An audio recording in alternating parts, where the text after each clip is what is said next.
today class we will discuss about the sentences. So we have to collect the sentence to make a paragraph.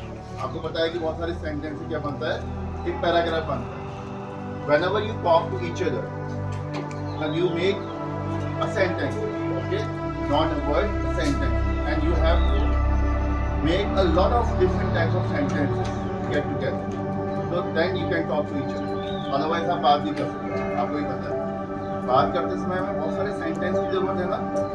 जब हम sentences, बहुत सारे sentences हम एक साथ इकट्ठा करेंगे और उनको फ्लो में, एक सीक्वेंस में, और एक स्टेप वाइज सीक्वेंस में हम यूज करेंगे, then we can talk in English language, otherwise we can not talk.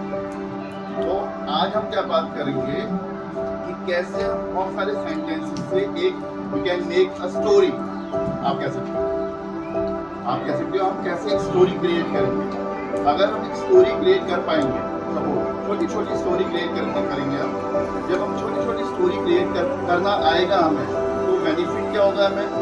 एक तो हम इजीली कम्युनिकेट कर पाएंगे इंग्लिश लैंग्वेज में एक दूसरे से, ठीक है. नहीं तो हम एक ही सेंटेंस में अटक जाएंगे, कहानी नहीं खत्म हो जाएगी. बट अगर हमें बहुत सारे सेंटेंसेस हमें कलेक्ट करने आ गए, बनाने आ गए, और एक साथ फ्लो में हमको बोलना आ गया, तो दैट मीन्स कि हम आपस में टॉकिंग कर पाएंगे इंग्लिश लैंग्वेज, ठीक है.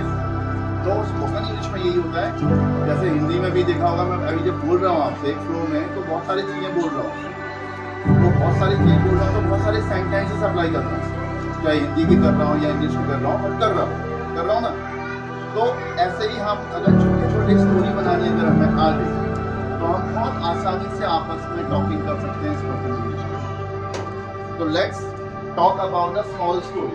तो एक स्टोरी की बात करते हैं. स्टोरी का मतलब, मैं स्टोरी का फॉर्म ले रहा हूँ actually. This is not a story, this is कि जो हमारे साथ हो रहा है या हम जो करना चाहते हैं या हम उसको बताना चाहते हैं, एक्सप्रेस करना चाहते हैं, वो इंग्लिश लैंग्वेज में कैसे एक्सप्रेस करें, ठीक है. मान लो सपोज कल क्या है, संडे. अब तो मालूम है संडे, तो मान लो कल संडे है और संडे को हम कहीं घूमने जाते हैं. मान लो अपने गाँव घूमने चले या कहीं भी मार्केट चले गए या गाँव चले गए, कहीं भी बना लो. तो गाँव घूमने गए, तो जब गाँव घूम के क्या क्यों गए हम गाँव घूमने, कोई पर्पस होगा हमारे घूमने का. वहाँ हम गए, किसके साथ गए, अकेले गए या अपने पेरेंट्स के साथ गए या भाई बहन के साथ गए या चाचा ताऊ के साथ गए, ठीक है.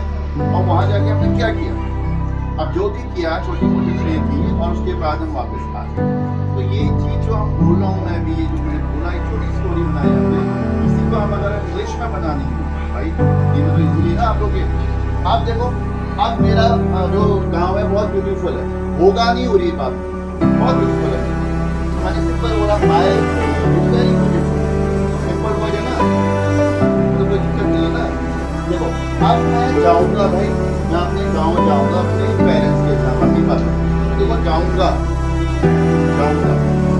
ठीक है.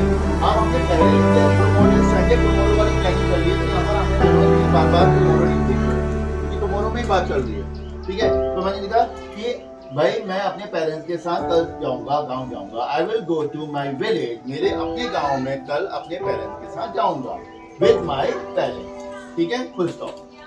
फुल स्टॉप लगाना जरूरी है हर सेंटेंस के बाद. और देखना बहुत सारे सेंटेंस बन गए. आप इन सेंटेंस को अलग अलग लाइन में पढ़ लो और बाद में इनको आपस में कलेक्ट कर सकते हो as a paragraph. Okay, to tell this story to your teachers, then you have to make the so many sentences. देखो एक ही सेंटेंस है, देखो बहुत सारे सेंटेंस हो रहे हैं, है ना.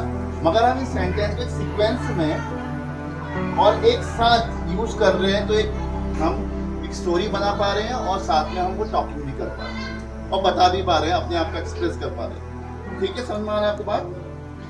समझ में आ गई सबको बात? और simple sentence we can use.